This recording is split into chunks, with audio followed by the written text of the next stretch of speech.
Mtazamaji wa Faida Online TV, tumekanyaga kwenye ardhi ya kijiji na kata ya Mwaya inayopatikana kwenye tarafa ya Mangula, halmashauri ya mji wa Ifakara katika mkoa huu wa Morogoro.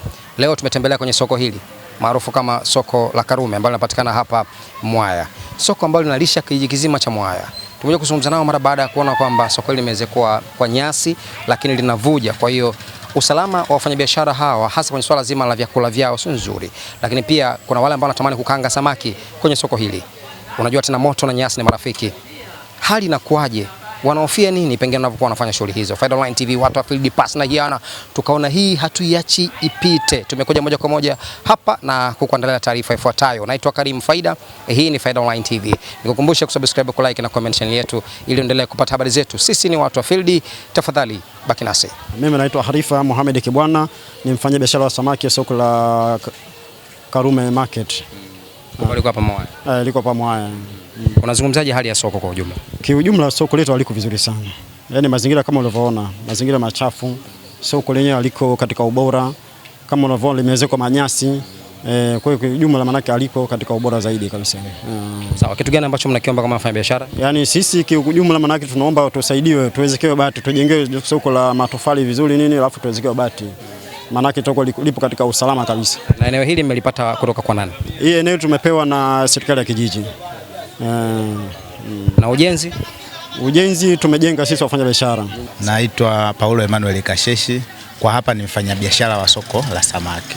Kama linavyoonekana, yani ni kama mtoto asiyekuwa na mzazi. Kama unavyoliona, mifereji ya maji inatuana maji, kuna vuja juu, lakini ni soko ambalo linalisha almost kijiji kizima cha Mwaya, karibia kata nzima, kwa sababu hakuna tena soko la samaki sehemu kama hii. Hakuna, yani ndio ni hili. Lakini nature ya soko kama unavyoliona, yani halina maboresho kusema kwamba limejengwa. Na unavyoliona lina miaka 2 sasa hivi tangu lijengwe. Kama mfanyabiashara mnapitia changamoto gani? Changamoto tunaopitia ni kwa changamoto kubwa sana, ni kuharibu kwa bidhaa. Tunaharibu kwa bidhaa kwa sababu unavyoona nyasi, lailoni zinavyokuwa zimeharibika, maji yanapenya. Yanapokuwa yanapenya maji, maana yake hata kama ulikuwa umepanga itabidi utoe kwanza. Kwa hiyo changamoto hii kutokana na za hiyo uongozi wa soko kushirikiana na wafanyabiashara ambao ndio ni sisi, ndio tukaamua kwanza, kama unavyoona malailoni tulivyokuwa tumenunua, tunaanza kuwezeka. Hii maana ya kuzuia hiyo adha. Lakini ukimwangalia huyo mama hapo, meza nzima hizo zote zinavuja. Kwa hiyo mvua ikija pale wanafunika wafanye biashara. Na maana lakini lisha lina ahadi kibao hili. Watu washaahidi watakuja kutusaidia. Ombi letu kama itawezekana kupitia njia hii tupate msaada. Naitwa Eda Mbabayai, ni katibu wa Karume Market. Watu wako wanasema hali ya soko sio nzuri sana. Unazungumzaje kama katibu? Ni kweli hali ya soko haiko vizuri. Changamoto ya soko letu kama mnavyoliona, miundombinu haiko vizuri. Soko letu linavuja, soko letu ni la nyasi ila ni la serikali. Kama katibu mnafanyaje kwa ajili ya kuwasaidia wafanyabiashara wenu? Sisi hatuna cha kuwasaidia isipokuwa tulikuwa tunaomba serikali ijaribu kutuangalia kwa jicho la pili, kwa sababu sisi ni ofisi. Soko linavuja. Yaani linavuja ni chekechi kiufupi. Kwa majina naitwa Mohamed Omar Kambangwa, mwenyekiti wa soko la samaki Mwaya B. Sawa, kumekuwa na baadhi ya watu wanahoji kuhusiana swala zima la soko kwa la nyasi. Wewe unazungumzaje kama mwenyekiti wa soko hili?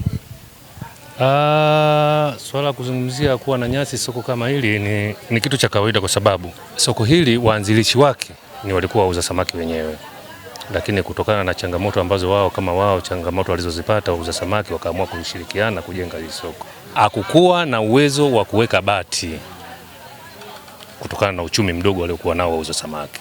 Lakini walipewa ahadi na serikali ya kijiji kwamba anzisheni hicho kivuli na cha jua na mvua.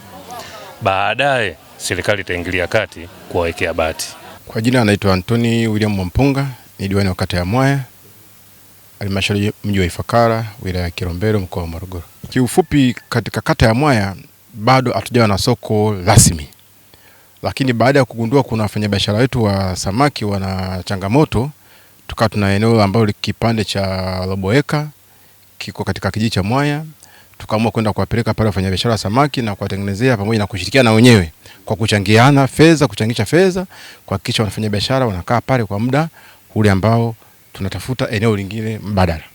Naam. Na mchakato wa kutafuta eneo lingine umefikia wapi? Mchakato tunao kwa sababu kulikuwa kuna eneo la halmashauri ambalo limeshapimwa. Tunasubiri sasa watu wa ardhi waje watuonyeshe kile kipande, lakini pia halmashauri iweze kuja kutujengea soko katika ile eneo. Naam. Mmekuwa ni mabingwa sana wa kuchangia wananchi kujitolea kwenye masuala ya maendeleo.